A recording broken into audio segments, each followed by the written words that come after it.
staff member here at Connections Early Years Family Center.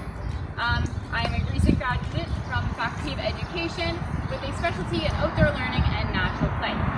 So if you've watched some of my videos before, you know that each week I aim to create activities that will get you and your little ones out of the house and outside enjoying some really important learning while also taking advantage of our outdoor resources and helping things like fresh air, bright sunshine, all that other great stuff that you can only get outdoors.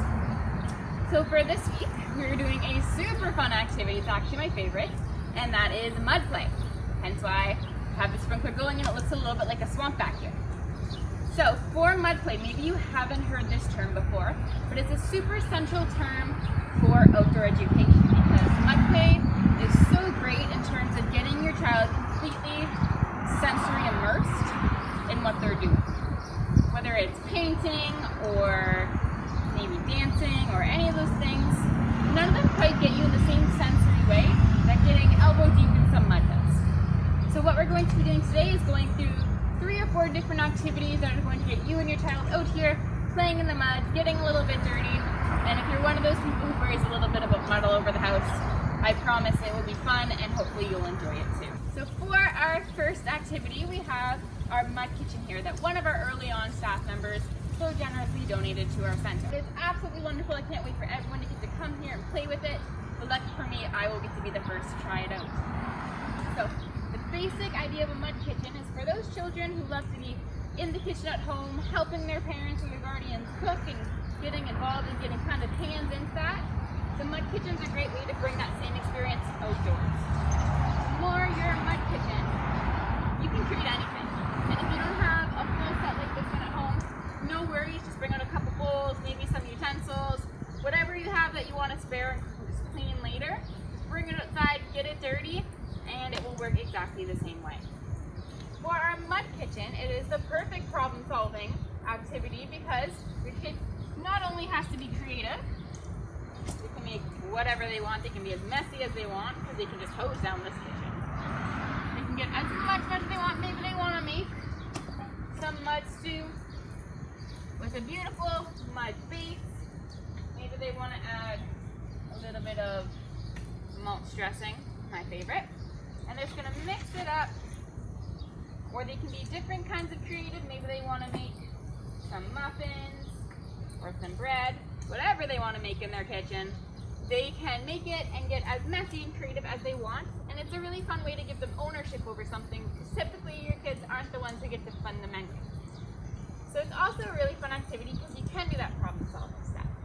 So say for example, your kid made you this delicious mud cake and it's wonderful. Now obviously we're going to tell them that because it's a really fun creation. But maybe we ask them, what would you do if we didn't have cake? What if we wanted muffins? It's not a real life scenario, but it's fun because they get to problem solve using both their imagination and what they have. So they can get all sorts of creativity going on, all sorts of problem solving going on. Whatever it is, it's just a super fun way for them to bring their kitchen outdoors and have a lot of fun. Another great activity that we can do, it's not the mud kitchen as much as I love the mud kitchen, is we can do painting. So I'm going to cut through my sprinkler here.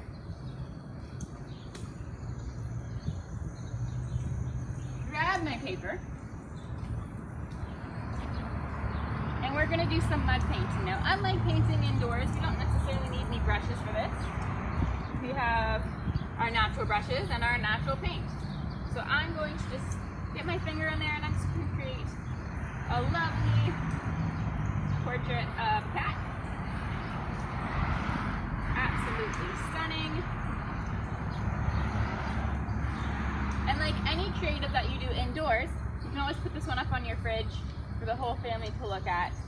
And you can do all sorts of different things painting. If you don't want to bring paper outside, that's okay. Find a wall, find a sidewalk, find whatever you want and paint on it.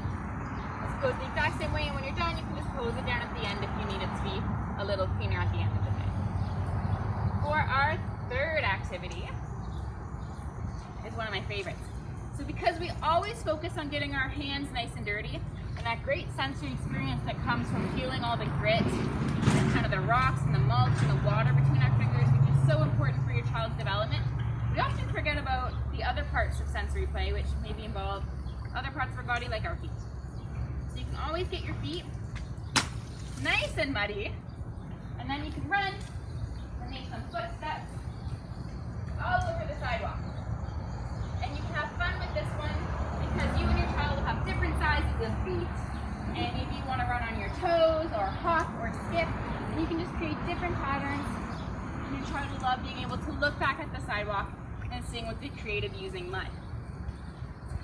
So for our last activity, we have my favorite, which is just straight up, nothing else needed, mud play. So now that our yard is nice and swampy, and I even found a little bit of a scared looking worm, so we're just going to move him over here out of our way to have his peace and quiet. We're going to be just creating, it's a little bit like going to the beach. You can get the sand up there, so whether you want to create a mud tower that may or may not hold up depending on what type of mud you're playing with, or maybe you want to create a mud moat, that's okay too. Or maybe you want to get really creative and bring some of your toys in from outside, maybe a dinosaur or two to play in the mud. You can bring some of those outdoor toys or those indoor toys out, and you can just have them playing out here and just enjoying that feel of mud and getting as creative as they want, just building with our natural resources here. So that is it for our mud play today. The thing that I love best about this activity is even if you don't have access necessarily to a yard or a sprinkler, anyone can do this one as long as you just wait for a rainy day. Couple tips. If you're one of those people who is a little worried about getting your house covered in mud, that's okay. Lay down maybe a mat or something just at the front of your house. Usher your kids really into that bathtub area or hose them off before they go inside.